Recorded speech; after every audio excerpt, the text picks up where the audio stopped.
Au cours des dernières 72 heures, Poutine, Trump et la capture de Maduro sont entrés en collision d'une manière qui remodèle les calculs de pouvoirs mondiaux. Ce qui a suivi n'était ni indignation ni théâtralité, mais une nouvelle menace conçue pour changer la façon dont Washington pense à l'action unilatérale.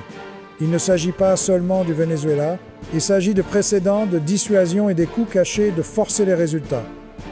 Et une fois que ces coups commencent à s'accumuler, ils ne s'arrêtent pas là où l'opération a commencé. Ce soir, nous ne parlons pas de spectacle, de personnalité ou de gros titres conçus pour provoquer l'émotion. Nous parlons de structure, de pouvoir et des mécanismes silencieux de coercition qui opèrent sous la diplomatie publique. Parce que ce qui a suivi la capture de Nicolás Maduro n'était pas une réaction motivée par la colère, ni un étalage impulsif de bravade du Kremlin. C'était quelque chose de bien plus calculé. Quand Vladimir Poutine a émis une nouvelle menace à Donald Trump après la capture de Maduro, le message n'était pas principalement destiné au corps de presse de Washington, ni même à Trump lui-même. Il était destiné à chaque État qui croit encore que les alliances, les garanties et les lignes rouges conservent un sens dans un système de plus en plus défini par l'action unilatérale. Pour comprendre pourquoi ce moment compte, il faut prendre du recul par rapport au cadrage dramatique et regarder comment la Russie interprète la crédibilité, l'humiliation et la dissuasion. Du point de vue de Moscou, la capture de Maduro n'était pas simplement une intervention en Amérique latine. C'était un test implicite de la capacité de la Russie à protéger ses partenaires au-delà de sa périphérie immédiate. Pendant des années, la Russie s'est vendue au Sud global comme un contrepoids à la domination américaine, une puissance prête à offrir une coopération sécuritaire sans conditions politiques. Ce récit ne fonctionne que si les garanties de la Russie sont perçues comme réelles. Le moment où Maduro a été retiré sans résistance, ce récit s'est retrouvé sous menace directe. La réponse de Poutine, par conséquent, ne concernait pas seulement le Venezuela. Elle visait à restaurer la crédibilité du pouvoir russe aux yeux des observateurs qui comptent bien plus que les critiques de Washington. La menace émise à Trump était un signal que la Russie ne permettrait pas que cet épisode devienne un précédent. Le précédent est ce que les grandes puissances craignent le plus, car une fois qu'une action est normalisée, elle devient une attente, et l'attente façonne le comportement à travers le système international. Ce qui a rendu cette situation particulièrement volatile n'était pas la capture elle-même, mais la vitesse à laquelle elle s'est déroulée et le silence qui l'a précédée. Dans les études stratégiques, le silence est rarement neutre. Quand un État qui s'appuie habituellement sur la rhétorique et les signaux devient soudainement silencieux, cela signifie souvent que les décisions ont déjà été prises et que la fenêtre de prévention s'est fermée. Les services de renseignement russes ont remarqué ce silence des semaines avant que Maduro ne soit capturé. Ils ont observé des messages diplomatiques réduits, l'absence de menaces publiques et le rétrécissement des communications américaines vers des canaux plus petits et plus isolés. Pour Moscou, ce schéma suggérait que Washington n'essayait plus de contraindre le comportement par la pression, mais se préparait à imposer des résultats par l'action. Cette distinction compte parce qu'elle déclenche un ensemble différent d'hypothèses à l'intérieur du Kremlin. La pression peut être négociée. L'action exige une réponse. Quand la capture s'est produite, Poutine ne s'est pas précipité pour parler immédiatement. Ce délai était délibéré. Dans la culture stratégique russe, le timing fait partie du message. Parler trop vite suggère une perte de contrôle. Parler après que l'alignement interne a été atteint signale l'autorité. La menace qui a suivi a été encadrée non pas comme représailles mais comme conséquence. Elle était conçue pour dire à Washington que le coût de l'action unilatérale ne serait pas payé dans le même théâtre où l'action s'est produite. C'est un point crucial que beaucoup de commentateurs manquent. La Russie ne répond pas symétriquement, elle répond systémiquement. Si le Venezuela n'est pas un champ de bataille viable, la Russie regarde ailleurs. Elle cherche des points de pression qui imposent un inconfort stratégique plutôt qu'une douleur tactique. C'est ce qui a rendu la menace si inquiétante pour les décideurs politiques qui regardaient depuis l'Europe, l'Asie et le Moyen-Orient. Poutine ne menaçait pas d'inverser la capture de Maduro. Il menaçait de modifier l'environnement plus large dans lequel le pouvoir américain opère. Du point de vue de Moscou, les États-Unis étaient passés de l'influence à l'imposition. Ce changement effondre l'ambiguïté et force les autres puissances à choisir si elles acceptent la primauté américaine ou la contestent. La menace de la Russie à Trump était donc moins une question de punition que d'établissement de limites. C'était un avertissement que les actions futures de ce type déclencheraient des réponses coordonnées à travers de multiples domaines. Non pas parce que la Russie cherche l'escalade pour elle-même, mais parce que permettre que de telles actions passent sans être contestées éroderait sa position de manière irréversible. À l'intérieur du Kremlin, il y a une conscience profonde que la Russie ne peut pas égaler les États-Unis économiquement ou globalement en projection de puissance conventionnelle. Ce qu'elle peut faire, c'est compliquer la prise de décision américaine. La menace émise après la capture de Maduro reflétait cette logique. Elle mettait l'accent sur l'imprévisibilité, le lien et la signalisation de coalition. Poutine voulait que Washington comprenne que ce n'était pas un différend bilatéral. C'était un défi systémique qui pouvait activer des relations et des points de levier très éloignés de Caracas. C'est pourquoi le langage de la menace a évité les détails. Les détails invitent les contre-mesures. L'ambiguïté force la retenue. En même temps, la menace devait être crédible. La crédibilité dans la dissuasion ne vient pas du volume, mais de la cohérence avec le comportement passé. La Russie a un historique de réponse à l'humiliation perçue par des mesures asymétriques.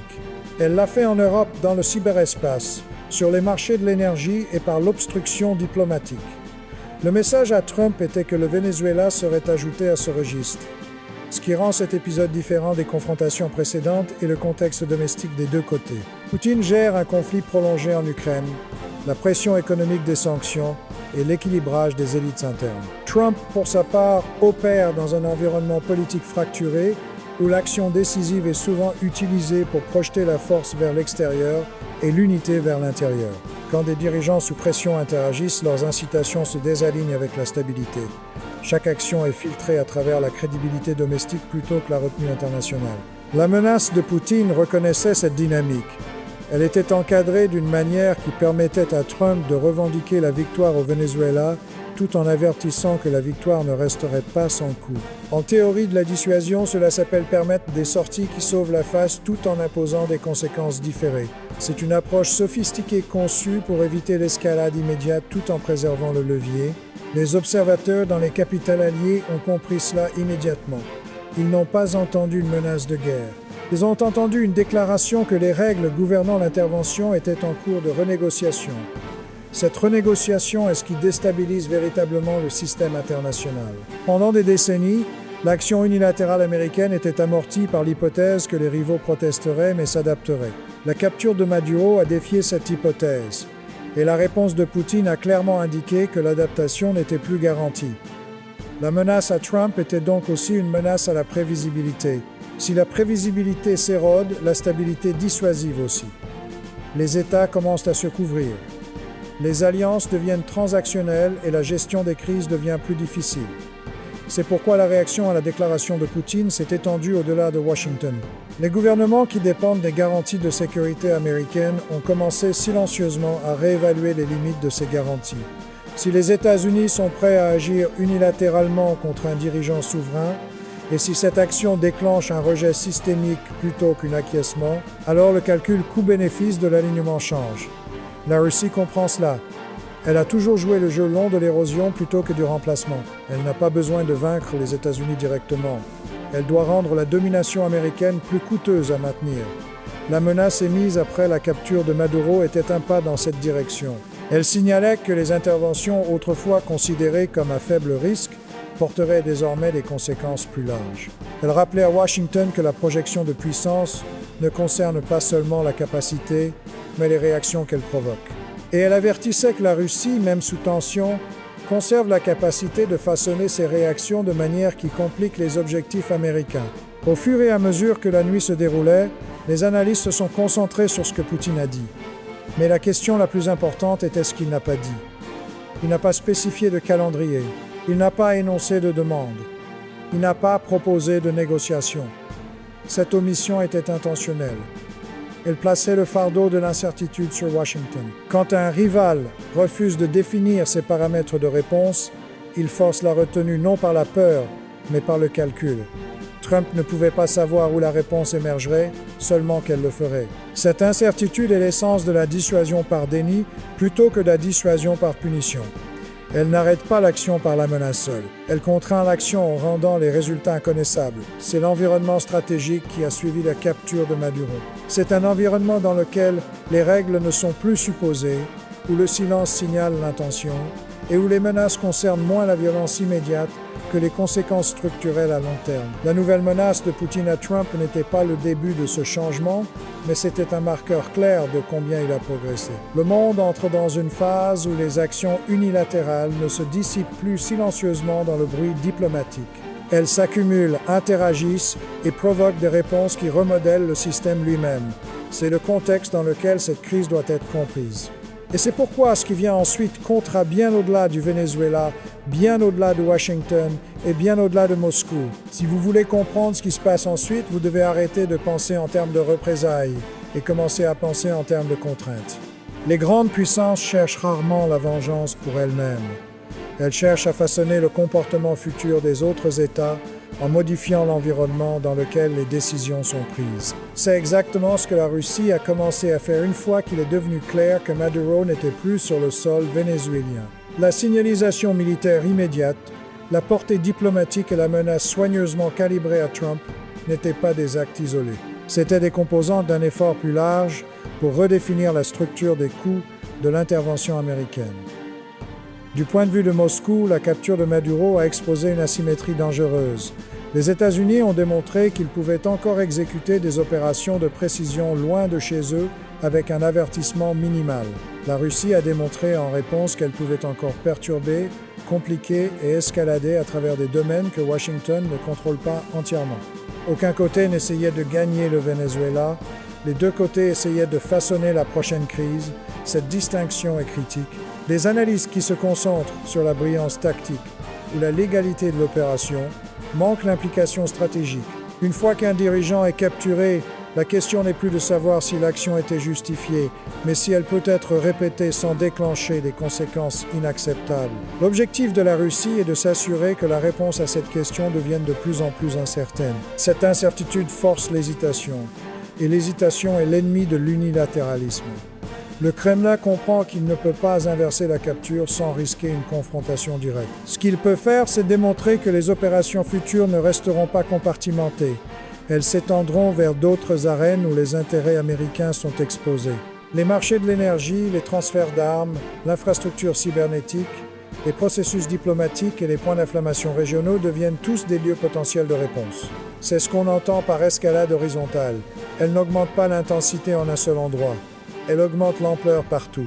La menace de Poutine à Trump était élaborée pour communiquer précisément cette logique.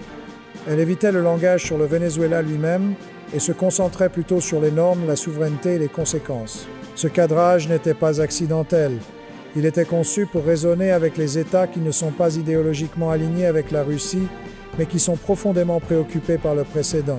Beaucoup de gouvernements tolèrent la domination américaine parce qu'elle est prévisible. Quand la domination devient arbitraire, la tolérance s'érode.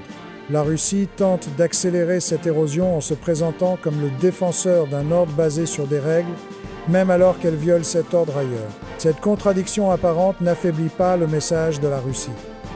Elle le renforce parce que l'audience n'est pas les capitales occidentales. C'est le Sud global, les États non alignés et les puissances moyennes qui se trouvent inconfortablement entre Washington et Pékin. Ces États ne cherchent pas la pureté morale. Ils cherchent un levier et une protection contre la coercition. En encadrant la capture de Maduro comme une violation qui pourrait arriver à n'importe quel dirigeant, la Russie puise dans un profond réservoir d'anxiété des élites. Les dirigeants partout comprennent que la souveraineté est fragile. Ils comprennent aussi qu'une fois qu'une méthode est démontrée, elle peut être réutilisée. La menace de Poutine à Trump était donc aussi un avertissement à ses dirigeants. La Russie vous voit, et la Russie ne permettra pas que cette méthode passe sans être contestée. Que cette promesse soit entièrement crédible est moins important que le fait qu'elle existe. La dissuasion ne nécessite pas la certitude, elle nécessite le doute. Au fur et à mesure que la crise se déroulait, les États-Unis se sont retrouvés dans une position familière, mais de plus en plus inconfortable. Le succès opérationnel avait dépassé la préparation stratégique, non pas à travers des crises singulières, mais à travers une méfiance accumulée. L'implication finale peut être la plus importante de cet épisode et ce qu'il révèle sur la trajectoire du système international. Nous nous éloignons d'une période où l'action unilatérale pouvait être absorbée sans réaction systémique. Nous nous dirigeons vers une période où les actions se répercutent à travers un réseau d'acteurs, avec des griffes qui se chevauchent, et des incitations partagées à résister à la domination. Dans un tel système, la stabilité dépend moins de la puissance brute et plus de la signalisation, de la crédibilité et de la gestion soigneuse des attentes. La nouvelle menace de Poutine à Trump était un rappel de cette réalité. Ce n'était pas une déclaration de guerre. C'était une déclaration que les vieilles hypothèses ne tiennent plus. C'est pourquoi la menace compte. Même si aucune escalade immédiate ne suit, elle marque une ligne dans le sable. Pas géographiquement, mais conceptuellement. Elle nous dit que l'ère de l'intervention sans coup se ferme, remplacée par une ère de conséquences contestées. Ce qui vient ensuite dépendra de si les dirigeants internalisent ce changement ou tentent de l'ignorer. L'ignorer peut produire des gains à court terme, mais risque l'instabilité à long terme. Le reconnaître nécessite d'accepter des limites, ce qui n'est jamais facile pour une puissance dominante. Alors que cette histoire se conclut, une chose est claire. La capture de Maduro et la réponse de Poutine à celle-ci ont altéré la conversation stratégique.